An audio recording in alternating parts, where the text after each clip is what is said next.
Everyone, once again, welcome to another interesting educational talk show brought to you by members of Youths and Children Advocating for Media Excellence. In short, we call it YACAM. Today is not an exception simply because we have someone who is a politician and has been in the field for a long time. He will tell us the importance of politics, and he will tell us more about what is needed in politics, simply because more youths in Africa, especially in the Gambia, think that politics is all about fighting and corrupting each other, which is not the reason. So a man here, he have all the capabilities because he knows what politics mean. Well, sir, welcome once again for the show. Thank you very much. You're welcome. Without wasting more time, will you mind to introduce yourself and tell us a bit about your personality? Well, I am Waa Juwara, as known all over the Gambia, and I have been in politics for a very long time, since during the First Republic. Mm-hmm. I was elected on an independent ticket from my own home area in Nyamina, Dankunku,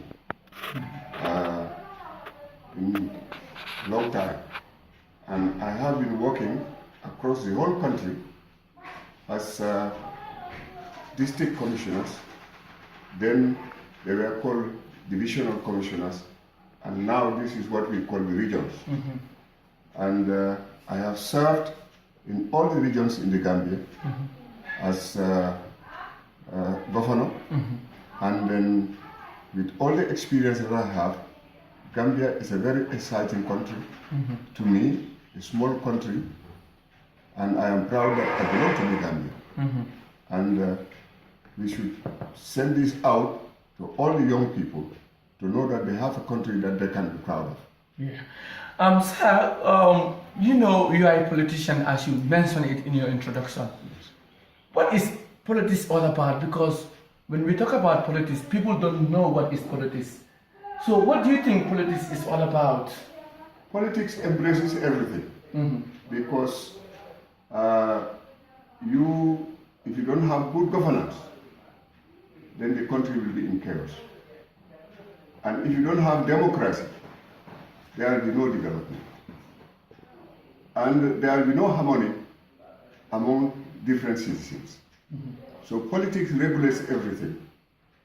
Economic development, human rights, and general welfare of an entire nation. That is what politics is all about. But you said that without democracy, a country will not develop. And here in our country, you'd think that democracy is all about fighting each other. They think, to cut it short, they think democracy is all about violence.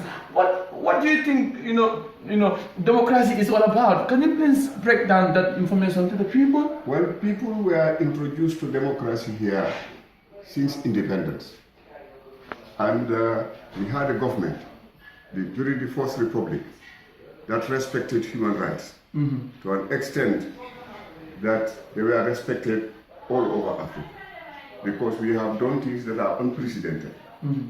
But then when we had the coup d'etat, mm-hmm, and the Yacame administration came in the fold, mm-hmm, that is where you had all the abuses of human rights. And unfortunately, a lot of people did not know what it actually means, because he mobilized the young people initially, mm-hmm, to be unruly, to do whatever they want across the whole country. Mm-hmm. But gradually, people become aware that the country is not going on. The propaganda piece was not the way it should be. Mm-hmm. And that Gambia needs to be a country where we live together, where we work together, where we share everything in common. And that's how the values came into place, and people stood up and voted against him, mm-hmm, to dislodge him. And that was a process that we respected, because we could have taken guns, mm-hmm, and start fighting and destroying the country. But instead, we peered, we came together. I personally went to prison 3 times. Wow. During his administration. I served term in Zanjambure. I served 2 terms in Mile 2, and all these things, I was tortured, and a lot of other things happened in this country. Okay. But our pride is that today, the Gambia is free, and the international community stands by us. And we are going to go democratic, and we are trying to tell the Gambian people to unite. There is no ethnicity, there is no question of I come from one tribe or the other. What we should be doing is all of us work together for our welfare and contribute to mankind's progress across the whole world. Okay. During your torture in prisons, how did you exercise your power? I mean, how did you fight your freedom till you are released today? It wasn't easy. It wasn't easy. When I was first arrested and taken to Janjambure prison, it depended on him. And the time he wanted was the time he released me. And then when I was arrested and sentenced and taken to Mile 2, the first time, that also depended on him, because we stood our ground and we found a lot of other political prisoners there. This was a really trying moment for the Gambian people. Okay, you said you was tortured and you was jailed as a politician. Yes. Can you also mention what are some of the things that you think you may be jailed for? Absolutely, my confrontation with him was based on the stand that I have taken. My love for the Gambia cannot be muzzled. And really, I was very open. I said things that I wanted to say, despite things that he doesn't want. Because first and foremost, he came to power the wrong way. They staged a coup d'etat, which was a crime in itself. Definitely. And you cannot cause a crime and then come to our country to do whatever you want, killing our children, doing all these other things, the massacres here to school children and all these things. This was the dirtiest administration that has ever existed in the history of the Gambia. And really, he knows my stand and the way I see things, the level of maturity I was showing. So he wasn't comfortable with me at any time. Were you working under him too? I did work under him at one time, trying to learn more as to how we can dislodge him. And he detected this, and then I was sent to jail again. Okay. Now, another thing I want to know, with all what you was doing, are you telling me that the Constitution was not also performing its roles? Because the Constitution is what you should be taking for in the jail. So what are you telling me? There was a dictatorship. He came to power through unconstitutional means, and he had no respect for the Constitution. All he wants is personal strength, personal respect, personal to intimidate the entire population. He owns everything. You see the investigations that are going on now, what things have been revealed, the amount of money squandered, Gambian people's money and all these things. This was a filthy dictatorship that we regretted it happened. But I think what we gain from it is that we are going to unite and make sure that nothing like that happens here anymore. Okay. Now that he is not in the power, what is your role as a politician? My role as a politician, I am an elderly politician. And I love the government that is here. I love Barrow because of the stand that he has taken. And I want to throw myself behind him, help him, advise him, let us see whatever we can do for our country. Because our country comes first. And our people are so innocent. They are so good. They are so civilized in the way they behave to each other that we must see that this is maintained and this is drawn to the end of the world. But there are so many echoes outside saying that Barrow government is also not performing well. So what is your concern towards that as a good citizen and as a politician? In politics, where you have multi-party system, people will always say things that they think that will suit them. But I think that the Barrow government is good. I think that he has been dancing the tune of the Gambian people. And today, more than ever before, we are free to say what we want for the past 22 years. And I think that alone is an achievement. Okay. And there are other programs, economic programs, that are going on. And there is a lot that needs to be done. Because they stayed a very short time, and trying to restore things normal is not easy. And I think that it should be all hands on deck so that we help and make sure that the Gambia becomes the Gambia that is better for all of us. Okay. Now, this expression that you are talking about, freedom of speech, what do you think? Can you please enlighten the youths about when we talk about freedom of speech, what actually is needed, what actually should be said?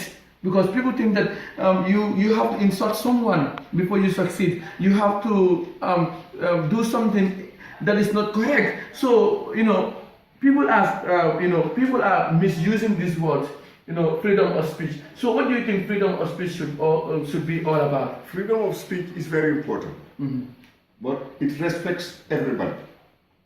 As you don't want to be insulted, you should not insult other people. You are all comrades, you are all living in the same community. You have our own way of seeing things. We may be different, but we are not enemies. We may be opponents, but we are not enemies. And it is enmity that is dangerous. But or else, freedom of speech and people exercising their rights, fundamental rights go with freedoms. Without them, nothing can happen. But we have to train the people. We have to guide them so that they understand all these things.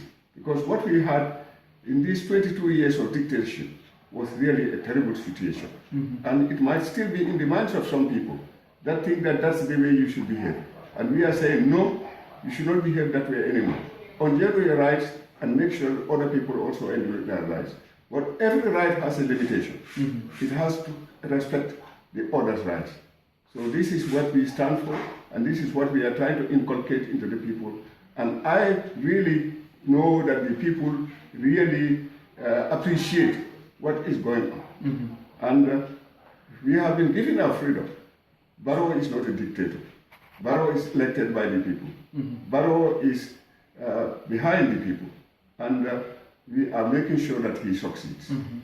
Okay. Another thing is that, are you working under him?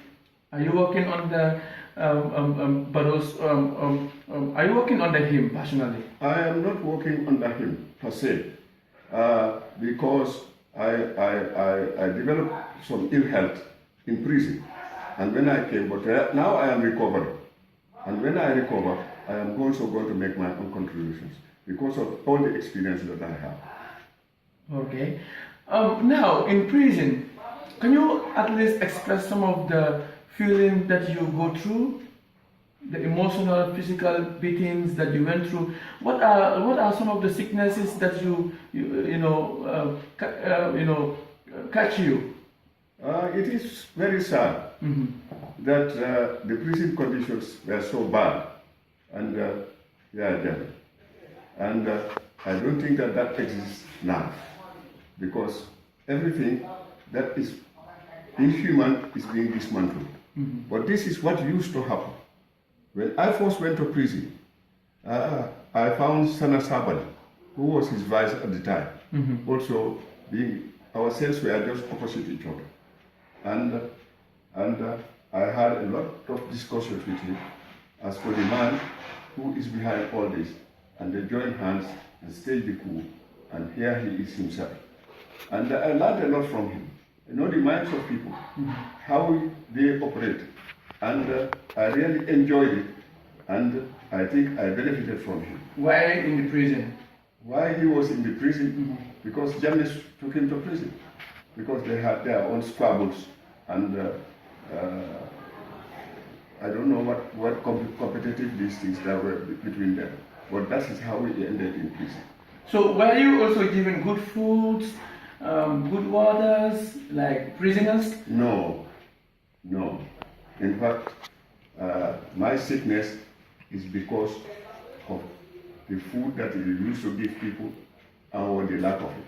There are times when you don't eat for 2 days. And these are all happening. Maybe not the whole prison, maybe it was a punishment to me as an individual. But these things happen. and I developed diabetes to a certain extent that it was really very serious. And most of the time I was in the hospital or on my bed. But I must thank the hospital administrators. And there are few people also that I must thank. I'm alive today because of those people. Some of these people are the Cuban team that was in the Royal Victoria Hospital. They helped me greatly. And also an important medical officer who, Dr. J, who helped me greatly after I was released. I had to spend some time also in the Brikama Health Center. And all these things contributed to my state of affairs. But today I have recovered sufficiently. Finally. I am happy, and I thank all those who have done something to make me alive and make me work for my country and for my family and for my people. Okay. Ladies and gentlemen listening out there, he is Njoku, and he is one of the men that stood up for the right of the people and for the right of himself. So you can see that from his experience, he has learned a lot. So politics is something we all must come up with, because as a good citizens, you must know and have an idea about what is actually happening in your country. So don't run away when there is a problem. Stand firm in order for you to be a great leader of your country. Now, another thing is, when we talk about leadership itself, what do you think leadership is all about? Leadership is about love for the people. Love for the people is primary in any leadership, because that's the time you show examples. That's the time you unite the people. That is the time you develop your country.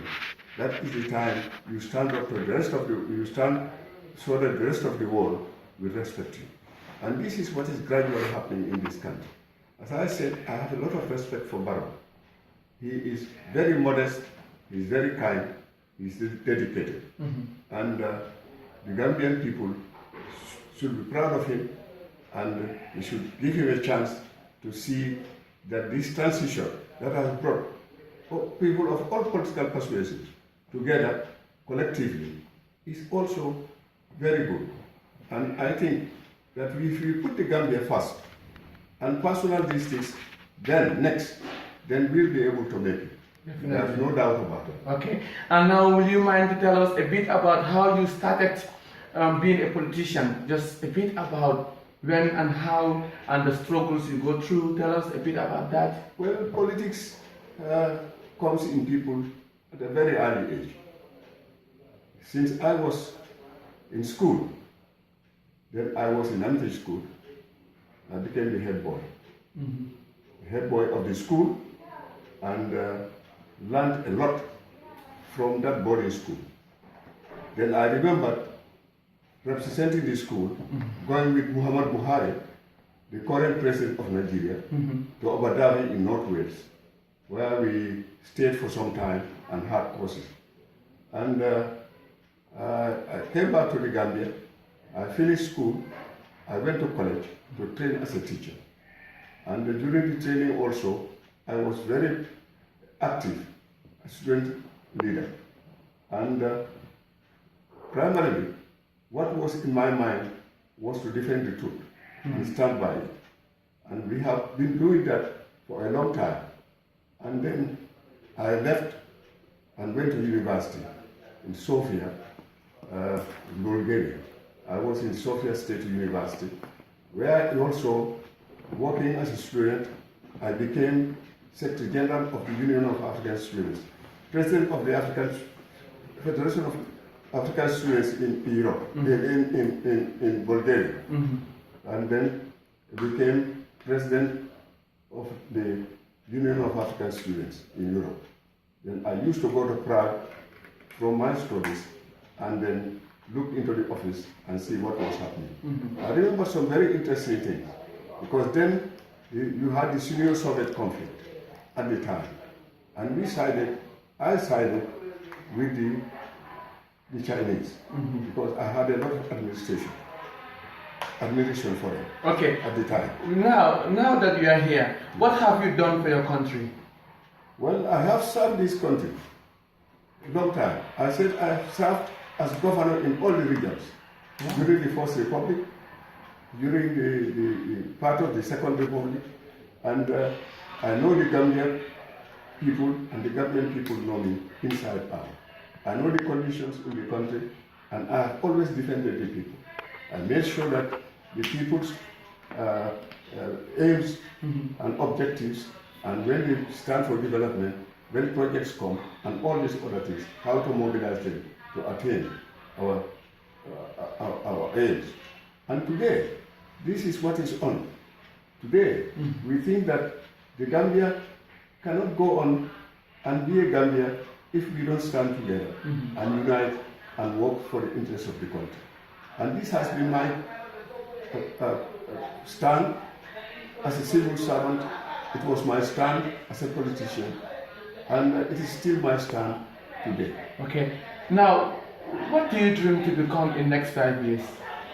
Well, I have no dreams anymore. I am no longer a child. I am now in my 70s. Wow. So really, I think I should make my contributions when I can. Yes. But I have no ambitions now to stand up and be singled out and do these things. All right. But I can advise, I can act sometimes, they can be examples. Because nobody ever ceases to serve. You cannot retire from service. Service in one way, form or another must always exist. And my love for the Gambia is stronger today because I have children, I have grandchildren, and I want the Gambia to be what it is. Yeah. I'm really proud of you being a politician. And before we finally go, what is your advice to the Gambian youths and children? The youths of the Gambia, that they have inherited a country that is on its way to democracy. And democracy will be entrenched. It will be established. And that is really good for them because their progress will depend on that. The character, the manner they see things, the way they behave, and what their tomorrow is going to be will all depend on how the Gambia goes. And the Gambia today is a friend to all countries. Senegal is our partner because we exist together and we live together and we work together. But the sub-regional organizations also have done a lot for the Gambia and we respect them when they took their stand when Jammeh wanted to refuse to relinquish power after he was defeated. And the international community also, be it Europe, be it America, be it any other people, also stood by us. And I think that their future is very, very bright. Because Gambia has a good name and we hope there will be no more coup d'etat in the Gambia. Amen. Surely that will be. And who can you feel free to give shout out to whoever you wishes. Thank you. Thank you very much. All right. Thank you very much. Our people looking or viewing out this show, once again, I am Musa Trawale, aka VM. I'm your host for the show. And please be part of the Youths and Children Advocating for Media Excellence. And we want to let you know that we all can do something. Let us put all words in actions because our words matters with our actions. Don't just talk and then sit behind. This is an advice to you. So let's take it as a Gambians and let us be proud of our nation. Let us be proud of our national anthem. Let us be proud and respect our national flag because these are the things that we need to give thanks to. And I also want to use this opportunity to thank each and everyone that pay attention for the information. And thank you so much for your time. Thank you for your love. Thank you for your respect. And thank you for everything. We love you. Thank you till we come on your way next time. Goodbye.